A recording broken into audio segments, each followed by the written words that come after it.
Good morning दोस्तों। उम्मीद करता हूँ सभी लोग बहुत ही स्वस्थ होंगे, मस्त होंगे। दोस्तों आज के इस वीडियो में आपका हार्दिक स्वागत है। दोस्तों हम नंबर सिस्टम पढ़ रहे हैं और इसी क्रम में ये चौथा वीडियो है। आज हम एक नए कॉन्सेप्ट के साथ यहाँ पर उपस्थित हुए हैं और आज के इस वीडियो में हम पढ़ेंगे नंबर ऑफ फैक्टर, यानी गुणनखंडों की संख्या ज्ञात करना। दोस्तों ये बहुत ही महत्वपूर्ण टॉपिक है और प्रत्येक प्रतियोगी परीक्षा में कम से कम 1 या 2 प्रश्न इस टॉपिक से बन जाते हैं। तो हम बड़े ही बेहद ढंग से, शानदार तरीके से आज की इस वीडियो में सीखेंगे कैसे हम total number of factor find करते हैं, कैसे हम इवन फैक्टर ज्ञात करते हैं, ये सब सीखेंगे आज की इस वीडियो में। तो दोस्तों मैं आपका समय नहीं लूँगा और आज के इस वीडियो की शुरुआत हम करते हैं इस कॉन्सेप्ट के साथ। नंबर ऑफ फैक्टर यानी गुणनखंडों की संख्या, गुणनखंडों की संख्या। दोस्तों हम जान लें कि गुणनखंड और गुणज में क्या अंतर है। तो सबसे पहले हम सीखेंगे गुणनखंड यानी फैक्टर,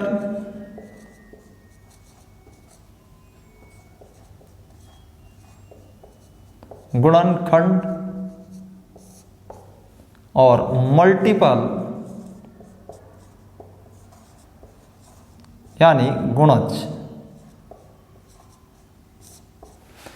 दोस्तों मैं मान लेता हूं कि एक संख्या है 6 और मैं आपसे पूछूं कि 6 के गुणनखंड कितने होंगे। तो दोस्तों देखिए, आप कहेंगे कि एक तो 1 होए जिससे 6 में भाग किया जा सकता है। दूसरा गुणनखंड क्या हो सकता है? 2 हो सकता है, क्योंकि 2 का भाग 6 में चला जाता है। एक गुणनखंड और संभव है 3 से भी हम 6 को डिवाइड कर सकते हैं। और चौथा एक फैक्टर है 6, क्योंकि 6 से हम 6 में भाग दे सकते हैं। तो इस प्रकार हमने जाना कि 6 के कुल 4 गुणनखंड हैं। अब बात कर लें गुणज की। अगर हम कहें कि 6 के गुणज बताइए, तो दोस्तों 6 के गुणज का मतलब है कि वो संख्याएं 6 का मल्टीपल होना ही चाहिए, यानी वह 6 से डिवाइड होनी चाहिए।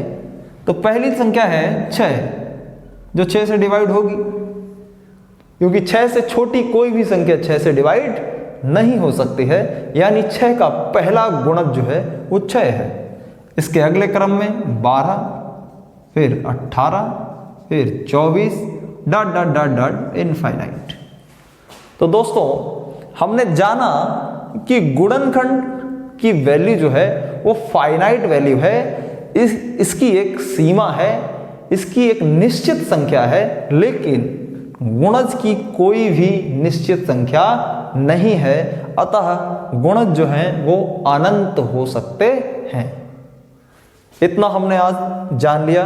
इसके बाद दोस्तों हम शुरू करते हैं एक बढ़िया से प्रश्न के साथ। हम समझेंगे सभी प्रकार के प्रश्नों को बखूबी हल करेंगे और समझेंगे कि कैसे हम फैक्टराइजेशन करते हैं और ज्ञात करते हैं गुणनखंडों की संख्या।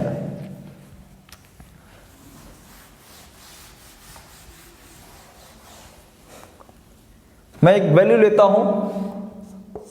मान लीजिए हमने एक संख्या ली है 18। अब मैं आपसे कहूं कि 18 के टोटल नंबर ऑफ फैक्टर कितने होंगे, तो एक तो तरीका यह है कि हम इसके गुणनखंडों को निकाल लें और लिख लें। जैसे कि एक तो 1 हो गया, दूसरा कौन सा गुणनखंड हो सकता है? 2 हो सकता है, क्योंकि 2 से 18 में भाग चला जाता है। और कौन सा हो सकता है? आप कहेंगे 3 हो सकता है, क्योंकि 3 छाक 18, 3 से भाग चला जाता है। और क्या हो सकता है? 4 से भाग नहीं जाएगा, 5 से नहीं जाएगा, 6 से चला जाएगा। 6 भी इसका एक गुणनखंड है, 6 तिया 18। इसके बाद क्या हो सकता है, 9 दूनी 18 हो सकता है ना। तो 1 2 3 6 9, और कौन सा हो सकता है, और हो सकता है स्वयं 18। तो दोस्तों इस प्रकार हमने सीखा कि 18 के टोटल नंबर ऑफ फैक्टर जो प्राप्त हुए वो हुए 6। ये तो रहा एक सिंपल सा तरीका, क्योंकि ये एक बहुत ही छोटा नंबर है, तो आपने ये फाइंड कर लिया कि टोटल नंबर ऑफ फैक्टर इसमें कितने हुए।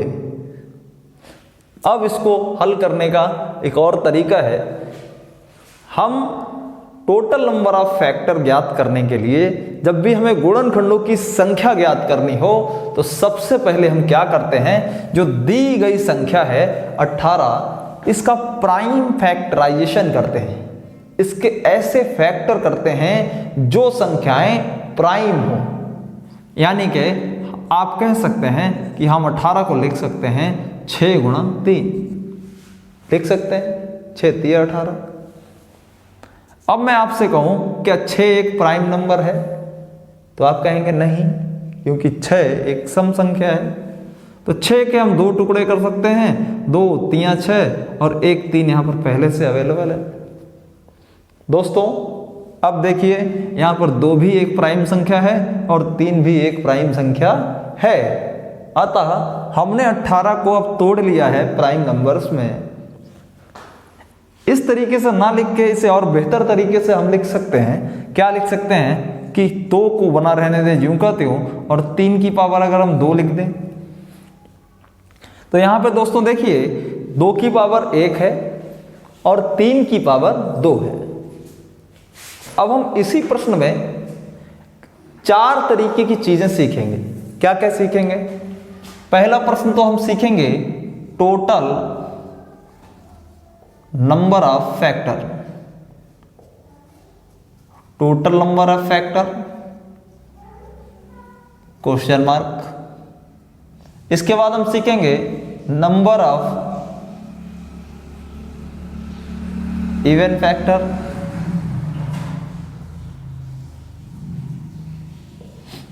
तीसरी चीज हम सीखेंगे नंबर ऑफ ऑड फैक्टर,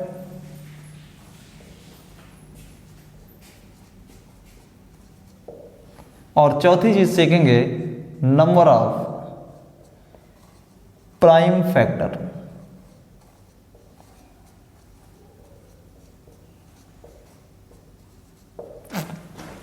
तो दोस्तों इसी के माध्यम से हम इन चारों चीजों को बड़े बेहद आसान तरीके से समझेंगे।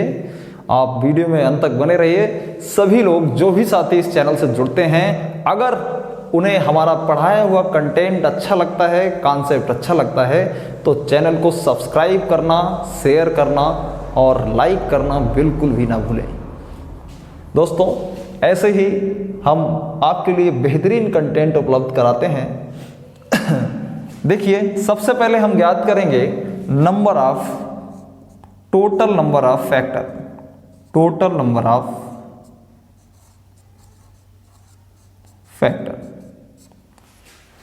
तो दोस्तों हम क्या करते हैं, टोटल नंबर ऑफ फैक्टर ज्ञात करने के लिए हमें क्या करना है, जो प्राइम फैक्टराइजेशन हमने किया है, जो हमने प्राइम नंबर्स में इस संख्या को विभाजित कर लिया है, उनकी पावर में हम 1 जोड़ देते हैं और उनकी आपस में अगर मल्टीप्लाई करा दें तो हमें पता चल जाएगा कि टोटल नंबर ऑफ फैक्टर कितना हुआ।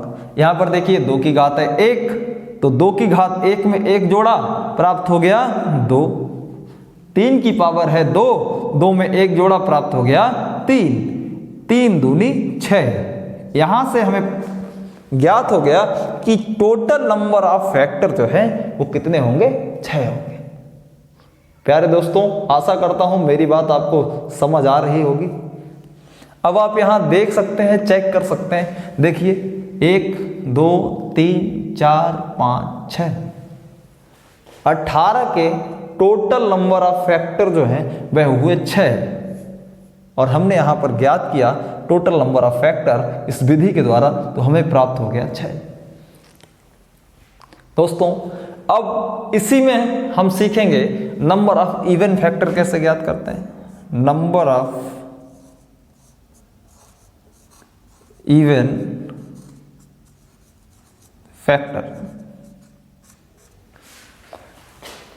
बात कर लेते हैं इवन फैक्टर की।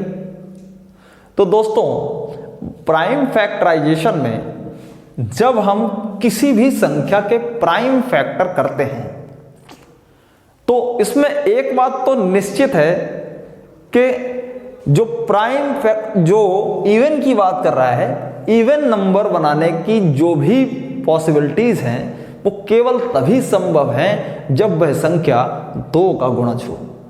क्यों?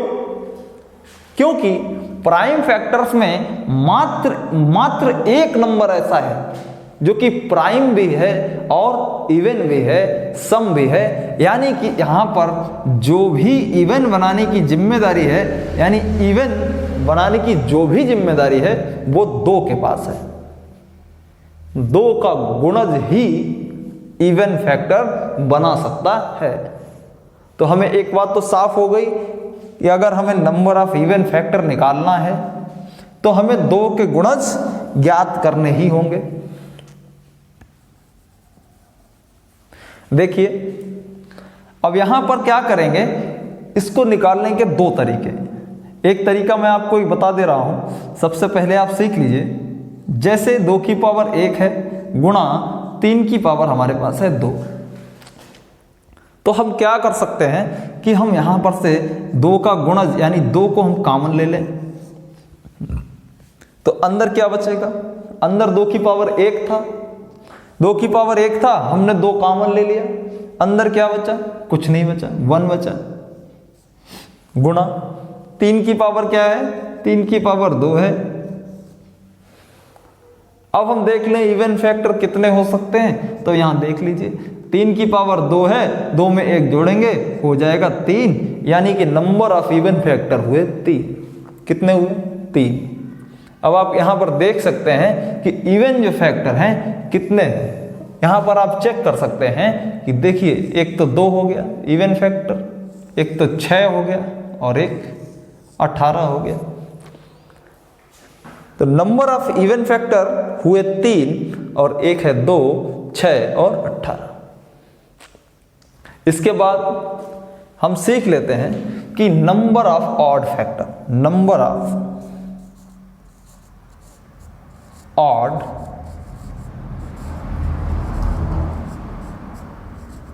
Factor. Number of odd factor.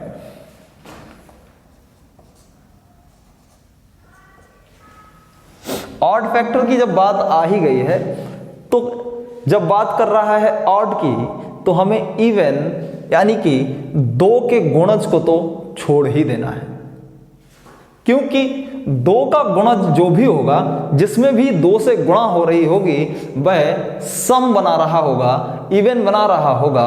और यहां पर इवन की बात बिल्कुल नहीं की जा रही है, यहां पर बात की जा रही है ऑड की। तो हमें 2 से मल्टीप्लाई होने वाले या 2 के गुणजों को बिल्कुल भी छोड़ देना है। तो देखिए हम 2 के गुणज को छोड़ देते हैं तो हमारे पास प्राप्त क्या हुआ, 3 की पावर 2। 3 की पावर 2 हम जानते हैं कि पावर में अगर हम 1 जोड़ दें तो हमें पता चल जाता है कि total number of odd factor कितना प्राप्त हो गया।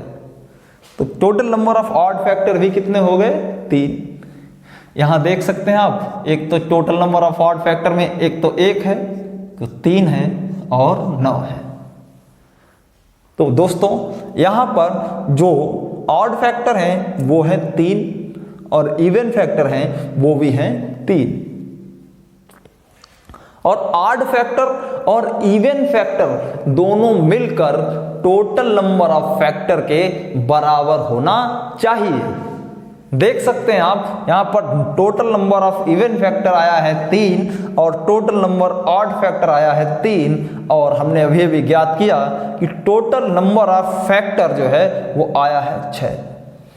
तो 3 और 3 6, यानी कि हमने चेक कर लिया कि हमारा सवाल बिल्कुल प्रॉपर वे में ठीक चल रहा है और हम चीज़ों को अच्छे ढंग से समझ पा रहे हैं। प्यारे दोस्तों, इसके बाद अगला टॉपिक हम समझ रहे हैं कि नंबर ऑफ प्राइम फैक्टर कैसे ज्ञात करें। देखिए, number of prime factor, number of prime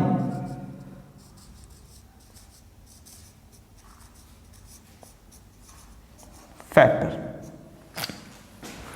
इसको ज्ञात करने के लिए इसमें हमें कुछ भी नहीं करना है। सबसे पहले हमें दी गई संख्या का क्या करना है, प्राइम फैक्टराइजेशन करना है।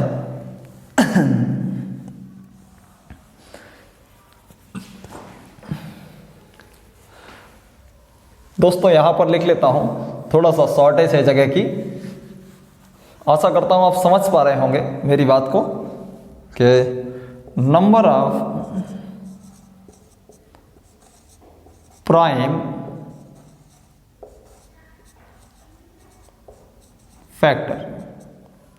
तो हमने देखा कि 18 के 2 ही गुणनखंड हुए थे, 2 की पावर 1 गुणा 3 की पावर 2।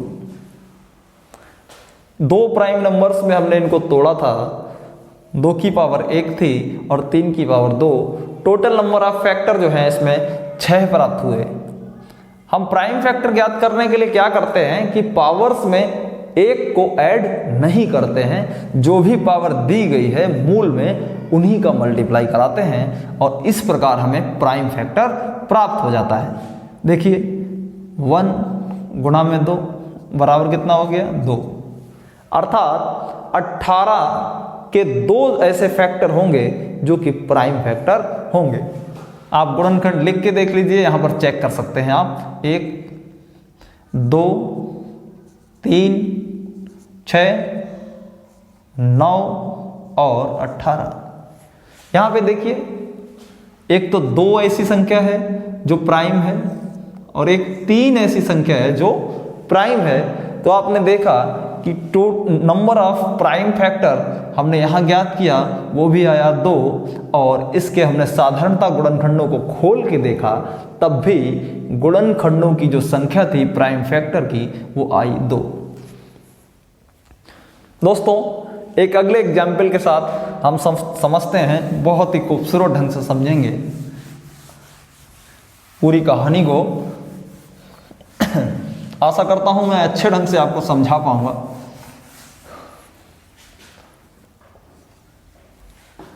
मान लीजिए हमने कोई संख्या ली 240। अब हमें इसमें क्या क्या ज्ञात करना है। एक तो हमें ज्ञात करना है टोटल नंबर ऑफ फैक्टर। दूसरी चीज हमें क्या ज्ञात करनी है, नंबर ऑफ इवन फैक्टर।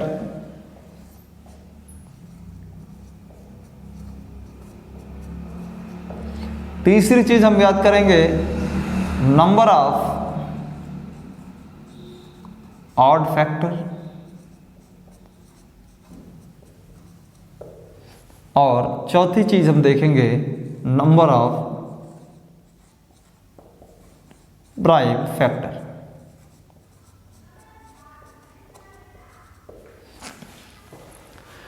दोस्तों 18 जो हमने संख्या ली थी और उसको हमने खोल के देखा, क्योंकि वो संख्या बहुत ही छोटी है और उसका हम फैक्टराइजेशन आसानी से कर सकते थे, उसको खोल सकते थे।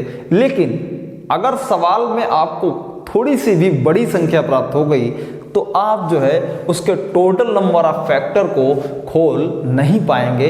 इसके लिए आपको इसका प्राइम फैक्टराइजेशन करके जो विधि अभी हमने सीखी है उसी को फॉलो करना पड़ेगा। देखिए, एक तो तरीका यह है कि आप इसको इस प्रकार से काट लें। इस प्रकार से काट सकते हैं, 240 को भाग करना शुरू कर दें 2 से। 1 2 0 2 6 जा 12 2 3 जा 3 1 जा 2 5 जा 10 और 5 1 जा 10। अब आपने देखा 2 एक बार, दो बार, तीन बार और चार बार, यानी कि 2 की पावर 4 गुणा में 3 गुणा में 5, ये हमें प्राप्त हो गया।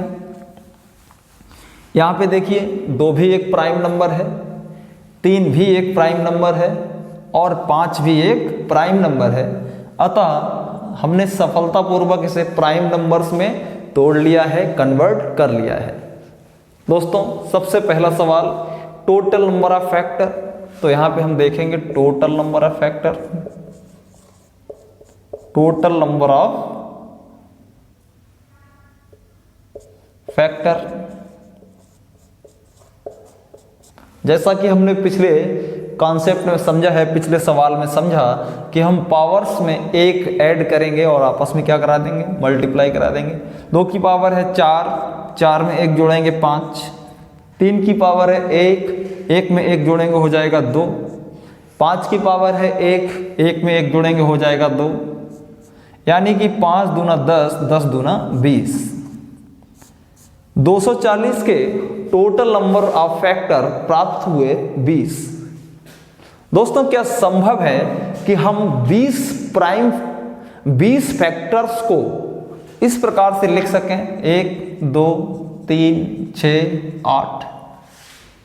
अगर आप लिख भी लेंगे तो बहुत ज़्यादा समय खर्च होगा इस फैक्टर को लिखने में। दूसरा, बहुत बड़ा चांस है कि कहीं ना कहीं कोई ना कोई चीज़ आपसे छूट जाए और ये सवाल आपका गलत हो जाए। इसलिए मैं आपको सजेस्ट करूंगा कि इस विधि का प्रयोग बिल्कुल ना किया जाए।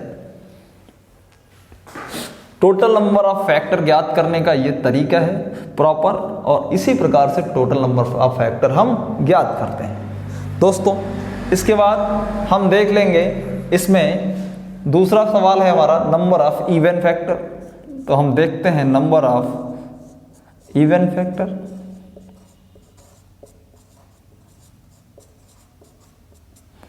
तो देखिए यहां पर 2 की पावर है 4, 3 की पावर है 1 और 5 की पावर है 1। इवन फैक्टर ज्ञात करने का क्या मतलब है कि इवन फैक्टर का मतलब हुआ कि 2 का गुणज होना चाहिए। जो भी संख्याएं 2 का गुणज हैं अथवा 2 से जिन संख्याओं में भाग पूरी तरह से हो जाता है वही संख्याएं इवन फैक्टर कहलाएंगी। अतः हम क्या करेंगे, 2 कॉमन ले लें, अंदर क्या बचा, 2 की पावर 3 गुणा में 3 की पावर 1 गुणा में 5 की पावर 1। अब निकाल लें, 2 की पावर 3 है, 1 पावर जोड़ दिया 4 गुणा में 3 की पावर है 1 पावर ऐड कर दिया गुणा में प्राप्त हुआ 2। 5 की पावर 1 है, 1 ऐड कर दिया 2, 4 दूना 8, 8 दूनी 16, यानी कि 16 ऐसे फैक्टर होंगे जो कि इवन होंगे। समझ पा रहे हैं आप मेरी बात को? Total number of even factor होंगे 16 यानी 16। अगली चीज हम देखेंगे number of odd factor. Number of odd factor,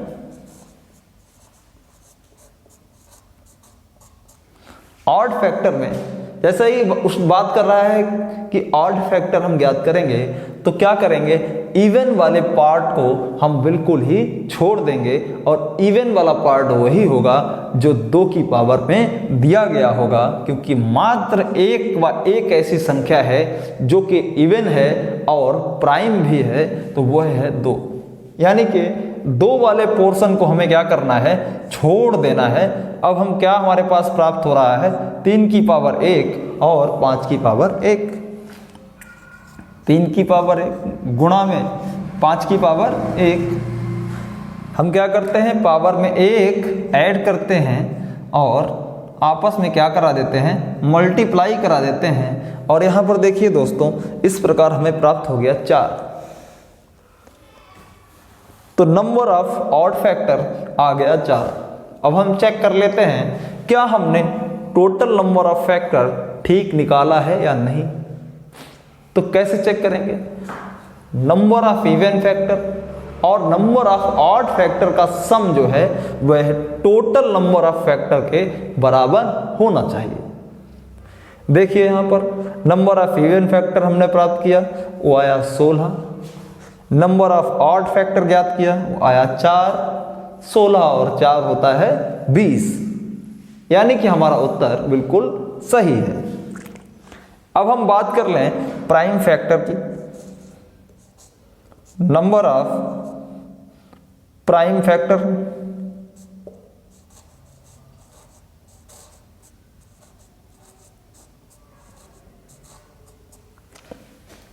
तो हम क्या करते हैं कि प्राइम फैक्टर्स में हम पावर को ऐड नहीं करते हैं।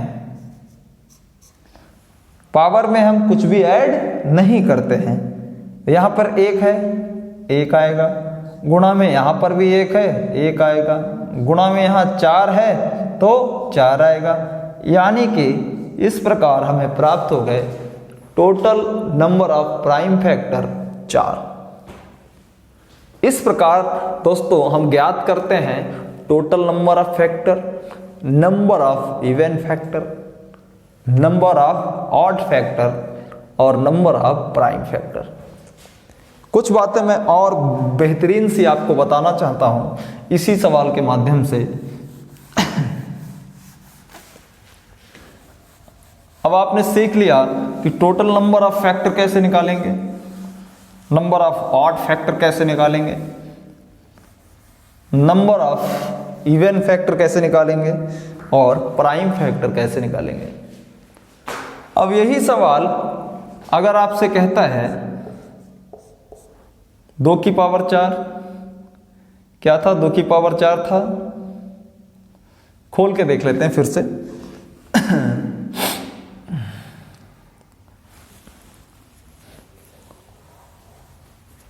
24 गुणा 10 लिख सकता हूं इसे मैं, आप कहेंगे हाँ। इसको मैं 8 गुणा 3 24 को लिख सकता हूं, लिख सकते हैं। इसको हम 2 गुणा 5 लिख सकते हैं, बिल्कुल लिख सकते हैं। इस 2 को हम 8 को हम 2 की पावर 3 लिख सकते हैं, लिख सकते हैं। 2 लिखा है, गुणा में 5 लिखा है, क्या प्राप्त हो गया? 2 की पावर 4, 3 की पावर 1 और 5 की पावर 1। अब प्रश्न आपसे पूछे कि 240 के ऐसे कितने गुणनखंड होंगे, 240 के ऐसे कितने गुणनखंड होंगे जो कि 3 के गुणज हो, जो कि 3 के गुणज हो या 3 से डिवाइड होते हो, तो हम कैसे ज्ञात करेंगे?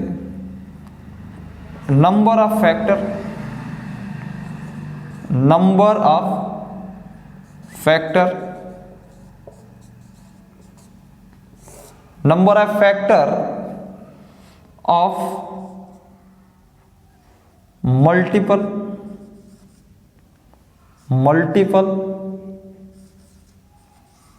ऑफ 3, मल्टीपल ऑफ 3 यानी 3 के गुणज, 3 के गुणज हो, 3 के गुणज हो ऐसे फैक्टरों की संख्या।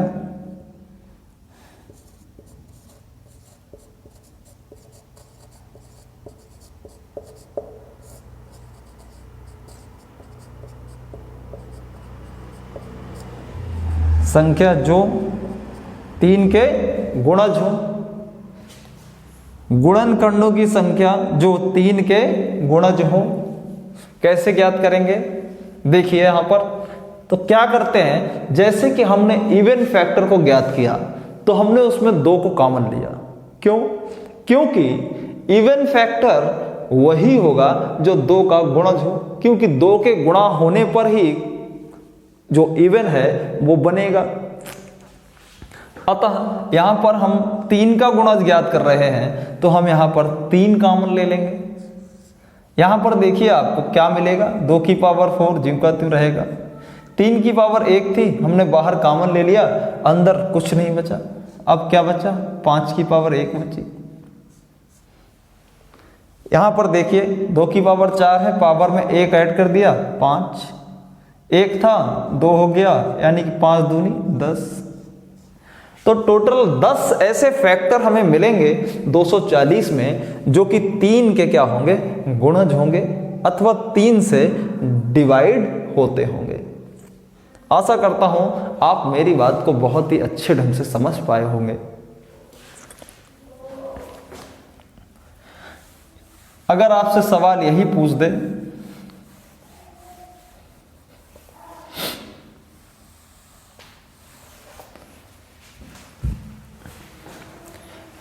कि 240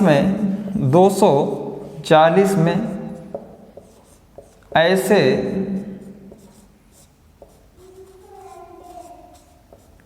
कितने गुणनखंड हैं जो 20 के गुणज हैं, 20 के गुणज हैं।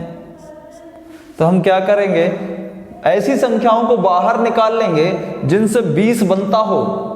यानी 20 कैसे बनेगा, 2 की पावर 2, 2 दूनी 4 गुणा 5, 4 पंजे 20।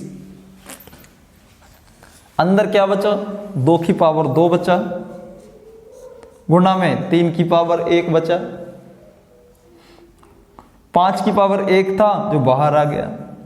अब यहां देख लीजिए कि कैसे पता चलेगा, 2 की पावर 2 है, 1 ऐड कर दिया, कितना बचा 3, गुणा में 3 की पावर 1 थी, हो गया 2, 3 दूनी 6। यानी कि 240 में 6 ऐसे गुणनखंड होंगे जो 20 के गुणज हैं।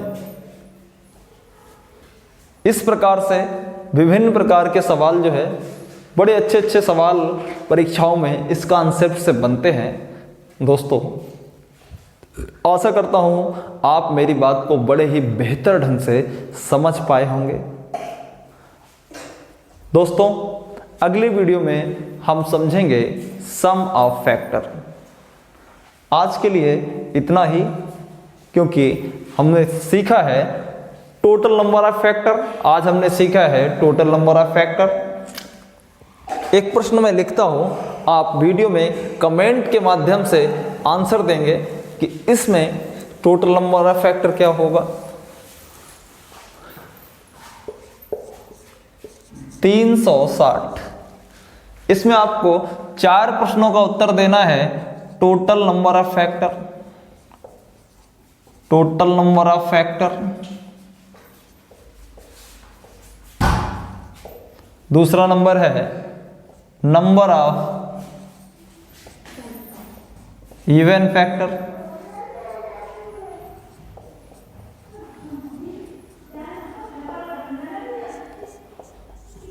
Number of odd factor.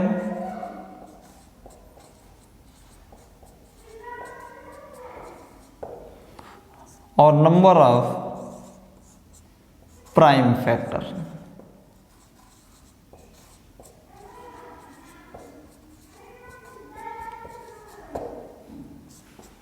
दोस्तों अपने आंसर कमेंट के माध्यम से दें। और आज का अगर वीडियो अच्छा लगा है, आप सभी को कॉन्सेप्ट बहुत ही अच्छे ढंग से समझ में आ रहा है, तो वीडियो को शेयर करना बिल्कुल ना भूलें और चैनल को सब्सक्राइब करें, लाइक करें। ऐसे ही कंटेंट हम आपके लिए लाते रहेंगे। तब तक के लिए दोस्तों शुभ संध्या। सभी को नमस्कार और सभी लोग स्वस्थ रहें, मस्त रहें। इन्हीं बातों के साथ मिलते हैं अगली वीडियो में इसी कॉन्सेप्ट के साथ। अभी इसमें बहुत कुछ शेष है, आगे हम वीडियो में बात करेंगे। नमस्कार, धन्यवाद।